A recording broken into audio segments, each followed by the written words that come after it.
தோசை, முட்டை தோசை 6 வகையான தானியத்தோட சேர்ந்து இறங்குது. எப்படின்னு பாத்திரலாங்களா? எனதருமை ஜெம்சி பவுன் ஃபுட்ஸ் உறவுகளை, குறைந்த செலவுல புரதம் உள்ளிட்ட நம் உடலுக்கு தேவையான அத்தியாவசிய ஊட்டச்சத்துக்களை நிறைவா பெற்று ஆரோக்கியமாக வாழ தேவையான எங்களோட ஆராய்ச்சி தகவல்களை நாங்க பயன்படுத்தி பலன் பெற்று உங்க முன்னாடி வைக்கிறோம். வேணா நீங்க உங்க சுய விருப்பத்தில் பின்பற்றிக்கீங்க. முன்பே சொல்லியிருப்பீங்களா பவுன் ஃபுட்ஸ் உடைய மல்டி பர்பஸ் ஆட்டா எப்படி தயாரிக்கிறதுன்னு.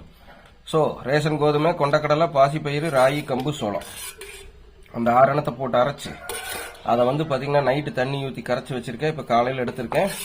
சோ பாத்துக்குங்க, இயற்கையா புளிக்க வச்சு இந்த மாவுல இங்க பாருங்க இப்படி தோசை ஊற்றி இது மேல நம்மளுக்கு வேணும்னா ஒரு முட்டை, கேரட்டு, பீட்ரூட்டு எது வேணாலும் போட்டுக்கலாம். இன்னைக்கு புதினா பொடி விதவிதமான தோசைகளை போட்டுக்கலாம். சோ இப்போ இந்த மாதிரி போட்டு எடுத்தது தான் இது. சைவத்தில் இருக்கிறவங்க காளான் குழம்பு, நம்ம சொல்ற மாதிரி நீண்ட ஆயிலை தரக்கூடிய நிலக்கடலை சட்னி, சித்தர்கள் அருளிமலை கல்லுக்கூட்டு சட்னி, கட்டழகான உடலுக்கு கம்பு தோசை கார சட்னி, உதிரப்போக்கை ஈடுகட்டும் உளுந்து கார சட்னி சேர்த்துக்கலாம். நம்ம பாத்தீங்கன்னா சுண்டின சிக்கன் குழம்பு எடுத்திருக்கோம். ஏன் இதுல சுண்டி இருக்குன்னு உங்களுக்கு தெரியும். எப்பவும் வழக்கமா மண் சட்டியில வைக்கிறவங்க இப்ப இதுல வச்சிருக்கோம். காரணம் இருக்கு.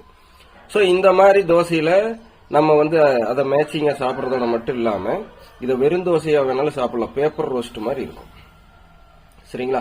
இந்த மாவு மட்டும் வீட்டுல தயாரிச்சு வச்சுக்கங்க.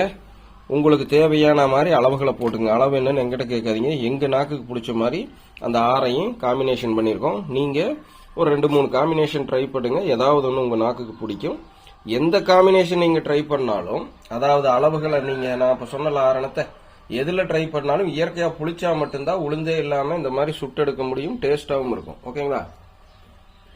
நீங்க அரைச்சு வச்சுட்டு கரைச்ச உடனே ஊத்துனீங்கன்னா வாயில கூட வைக்க முடியாது. அதையும் முதல்ல சொல்லிடுறேன். ஓகேங்களா? இப்ப பாத்தீங்கன்னா அப்படியே முறுமுறுன்னு இருக்கும்.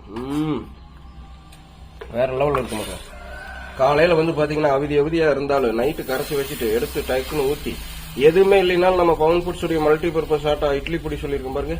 உளுந்து வடைக்கெல்லாம் தொட்டு சாப்பிடும்போது அந்த இட்லி பொடிய தொட்டுக்கிட்டு மரச்சக்கு நல்லெண்ணையோ நெய்யோ ஊத்தி தொட்டுட்டு போயிட்டே இருக்கலாம். எவ்வளவு அவதியா இருந்தாலும் சமாளிச்சுக்கலாம். இப்ப பாருங்களேன், முறுமுறுன்னு இருக்கும்.